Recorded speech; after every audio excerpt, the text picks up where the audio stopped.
সম্মানিত ভিউয়ার্স, আসসালামু আলাইকুম। আপনারা অনেকেই জানেন যে আমি দুবাইতে ড্রাইভিং পেশায় নিয়োজিত আছি। তাই আমার বন্ধু বান্ধব এবং আমার যারা ভিউয়ার্স আছেন অনেকে আমার কাছে দুবাই ড্রাইভিং লাইসেন্স সম্বন্ধে জানতে চান। তো সবার জন্য আজকে আমি চিন্তা করেছি যে এই ভিডিওটা তৈরি করব, যেন আপনাদের দুবাই ড্রাইভিং লাইসেন্স সম্বন্ধে একটা বিস্তারিত ধারণা আসে। তো আপনারা জানেন যে দুবাইতে যে ড্রাইভিং লাইসেন্সটি দেওয়া হয় এটি ইন্টারন্যাশনাল। তো এই ইন্টারন্যাশনাল লাইসেন্স পেতে হলে আপনাকে কোথায় যেতে হবে, কতদিন সময় লাগতে পারে, কত টাকা খরচ হতে পারে ইত্যাদি বিস্তারিত আপনাদের সাথে আমি আলোচনা করছি। তো সর্বপ্রথম আপনাকে যেটা করতে হবে, ডিসাইড করতে হবে আপনি কোন স্কুলে ভর্তি হবেন। স্কুলটা সিলেকশন করে ফেলবেন। স্কুলটা সিলেকশন করার পরে আপনি এবার কোর্সটা করবেন কিভাবে, আপনি কি কন্ট্রাক্টে যাবেন নাকি উইদাউট কন্ট্রাক্টে যাবেন। এখানে দুইটা সিস্টেম আছে। একটা হচ্ছে যদি আপনি কন্ট্রাক্টে যান তাহলে আপনি পরীক্ষায় যতবার ফেল করেন এবং আপনার যত ক্লাস আছে তারা সব আনলিমিটেড দেবে, মানে এখানে কোনো ধরা বাঁধা নাই। আর যদি রেগুলার সিস্টেমে যান তাহলে 40টা ক্লাস তারা ধরে বেঁধে দিবে। সেই 40টা ক্লাসের মধ্যে আপনাকে যে এক্সামগুলো নেবে, যদি পারেন তাহলে আপনি লাইসেন্স পেয়ে যাবেন। আর যদি না পারেন তাহলে আবার আপনাকে ক্লাস এক্সটেন্ড করতে হবে, আবার আপনাকে ফি দিতে হবে। এখানে একবার ফেল করলে বিভিন্ন মাধ্যমে আছে যেগুলো আপনার পরবর্তীতে আপনাকে ফি দিয়ে আবার ক্লাস নিতে হবে। আর এটা রেগুলারে যারা যাবেন, রেগুলারে গেলে আমি মনে করি আপনার লাইসেন্স হয়তো 4,500 5,000 দেরহামের মধ্যে শেষ হয়ে যাবে। বাংলা টাকা যদি আপনি ধরেন তাহলে আপনি এখন বর্তমান 34-35 এটা এরকম রেট চলে। যাই হোক, আমি দেরহামের হিসাবটা বলতেছি। তো এইটাতে আপনি শেষ করতে পারবেন রেগুলার প্যাকেজ। আর যদি আপনি যান হচ্ছে কন্ট্রাক্টে গেলে মিনিমাম 8,000 দেরহাম নেবে।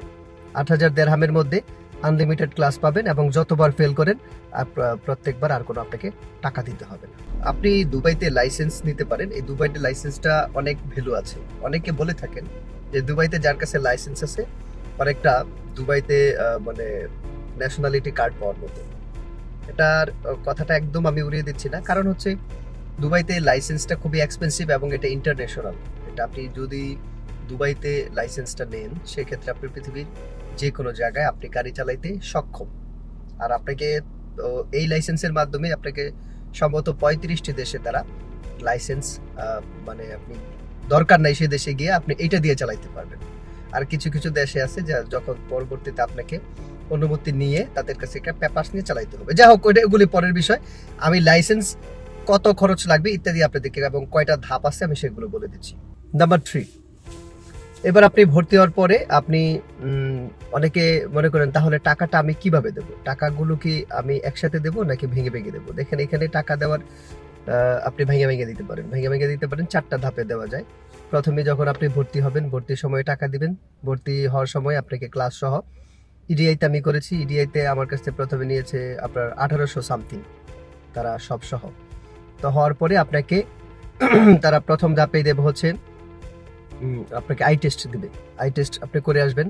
এটা ইডিআই স্কুল তাদের যে সেন্টার আছে ওখানে গেলে আপনাকে ফ্রিতে করে দিবে। আর যদি আপনি ওখান থেকে না যান তাহলে বাইরে যেই আরটি এর যেই অনুমোদিত মেডিকেলগুলো আছে সেখান থেকে আপনি যাবেন। সেইখান থেকে গিয়ে আপনি করে নিয়ে আসবেন। আপনাকে 150 দেরহাম নেবে। তো এইগুলো নিয়ে আপনি সাবমিট করে দিবেন। তারপর আপনি চলে যাবেন হচ্ছে আপনার এই যে ভর্তি হওয়ার পরে আপনাকে একটা তারা ক্লাস নেবে। 8 ঘন্টার একটা লেকচার ক্লাস আছে, 8টা ক্লাস। এটা আপনি একদিনে শেষ করে ফেললে ভালো হয়। তো এই 8টা ক্লাস আপনি শেষ করবেন। শেষ করার পর আপনার যে রসিদ থাকবে, এই 8টা ক্লাস যে শেষ করলেন এটা তারা ওখানে সিল মেরে দিবে। তো 8টা ক্লাসের আপনি প্রথম দিন করলেন, তারপরে আপনি আবার এসে সেকেন্ড আপনি যেটা দিবেন সেটা হচ্ছে এই ক্লাসের শেষেই তারা আপনাকে দিবে হচ্ছে মক টেস্ট। মক টেস্টটা হচ্ছে আপনার 750টা কোশ্চেন আছে। এই 750টা কোশ্চেন এগুলো থিওরি টেস্টে আসবে। আপনাকে মক টেস্টের মাধ্যমে তারা প্রিপেয়ার্ড করবে, তৈরি করবে। অর্থাৎ আপনি ইংরেজিতে এগুলো এমসিকিউর মতো, এমসিকিউ প্রশ্ন আছে না, যেমন 4টা প্রশ্ন আসবে যে স্বাভাবিকভাবেই।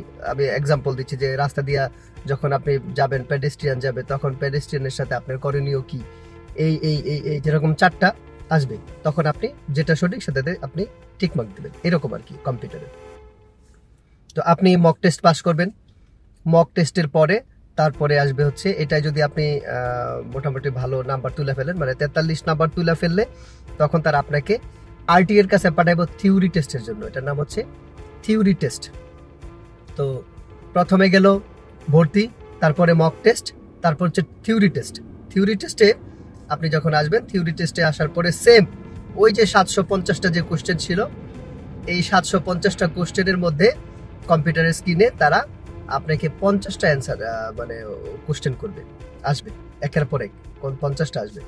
তো 50টা থেকে আপনাকে মিনিমাম পাইতে হবে হচ্ছে 30, আর আপনি যদি 35-32 যা পান পাস, 50 থেকে 30 যদি পান তাই পাস। এর মধ্যে আরো সুবিধা আছে, 10টা ভিডিও আছে যেগুলো খুব সহজেই 10 মার্ক তুলে ফেলা যায়। আর থাকে 20 মার্ক। 20 মার্ক আপনি 50টা কোশ্চেন থেকে 40টা থাকে, 10টা ভিডিও চলে গেলে এই 40টা থেকে আপনি মিনিমাম 20 তো আশা করি তুলতে পারবেন, যদি একটু মনোযোগ দিয়ে পড়েন, আপনার জন্য সহজ হয়ে যাবে। তাহলে গেল, আপনি যখন এই থিওরি টেস্ট পাস করে ফেলবেন, তারপর আপনার ধাপ আসবে, আপনি আপনার নিকটস্থ যেখানে সেন্টার আছে, এখানে যে আপনি ভর্তি হয়েছেন, আপনি চাইলে ওখানেও যেতে পারেন, অথবা আপনি এখানে গেলে, যদি আপনি সেন্টারে যান, সেন্টারে গেলে আপনাকে তারা কি করবে, আপনার রিকোয়েস্টটা রাখবে ক্লাসের জন্য, রাইখা তখন তারা আবার এটা সাবমিট করবে, তখন তারা আপনাকে ফোন দিবে, স্যার আমাদের অমুক দিন ক্লাস শিডিউল খালি আছে, আপনি কি আসবেন কিনা, এরকম আপনার কাছে জানতে চাইবো তাদের ইচ্ছে মতো, এবং আপনার কাছেও জিজ্ঞাসা করবে, কারণ এখানে অনেকে চাকরির সাথে জানে যে লাইসেন্সটা করে। তো আপনি আপনার সুযোগ থাকলে যাবেন। এটা হচ্ছে একটা মাধ্যম। দ্বিতীয় মাধ্যম হচ্ছে যেটা আমি করতাম, আমি খুব অল্প সময়ে লাইসেন্স যে কারণে পাইছি, আমি সরাসরি একদম আপনার ইডিআই সেন্টারে চলে যেতাম, আলনাহাদা, যেখানে আমার মূলত ক্লাস ইত্যাদি ইত্যাদি হবে, কারণ আমার কাছ থেকে আলনাহাদা কাছে, তো আমি ওখানে চলে যেতাম। তো ওখানে গিয়ে আমি সরাসরি যারা কম্পিউটারে যারা ক্লাস টাস দেয় বসে থাকে, একটা স্লিপ নিয়ে আমি ওখানে চলে যেতাম। ওখানে গিয়া তারপর আমি বলতাম যে আমাকে ক্লাস দেন, ব্যাস তারা দেখা, ওকে স্যার আমরা দেখছি অমুক দিন রবিবার, সোমবার, মঙ্গলবার 2টা থেকে এতটা এরকম ক্লাস আছে, আপনি নিয়ে নেন। তো আমি ওখান থেকে ক্লাস নিতাম, যার ফলে যেদিন আমি যাইতাম সেদিনই এমন হয়েছে 4 ক্লাস পেয়ে গেছি, 2 ঘন্টা করে। তো এটা করতে পারেন।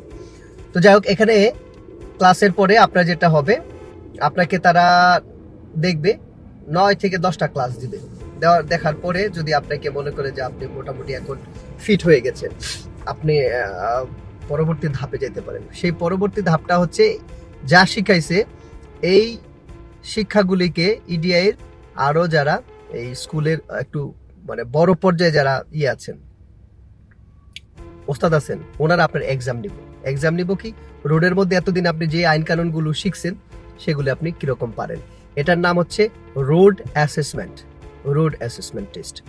তো রোড অ্যাসেসমেন্ট টেস্টে আপনি মোটামুটি ধৈর্য হারা হলে হবে না, এখানে অনেকে 3-4 বার ফেল করে, আরো বেশিও করে। তো আপনি এখানে ফেল করলে কোনো সমস্যা নেই, যত ফেল করবেন, আপনি যদি কন্ট্যাক্টে হয়ে থাকেন তাহলে তো ফ্রি, আর যদি আপনি রেগুলার হন তাহলে এগুলো আবার টাকা দিয়ে ক্লাস নিতে হবে।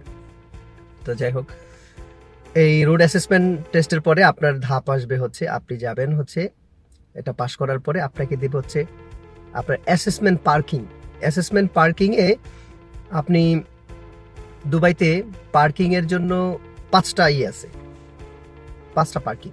একটা পর হচ্ছে অ্যাঙ্গেল, তারপর হচ্ছে আপনার গ্যারেজ, তারপর হচ্ছে প্যারালাল, আর আরেকটা হচ্ছে ইমার্জেন্সি, আরেকটা হচ্ছে আপনার স্লোপ। তো অটোতে যারা যায় স্লপে কোনো সমস্যা নেই, স্লপ হচ্ছে ওই যে আপনার ব্রিজের মধ্যে উঠে এরকম। তো যাই হোক, আপনাকে এই 5টার তালিম দেওয়া হবে।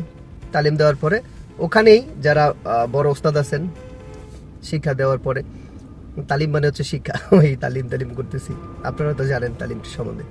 তো যাই হোক, ওখানে আপনাকে এক্সাম নেবে।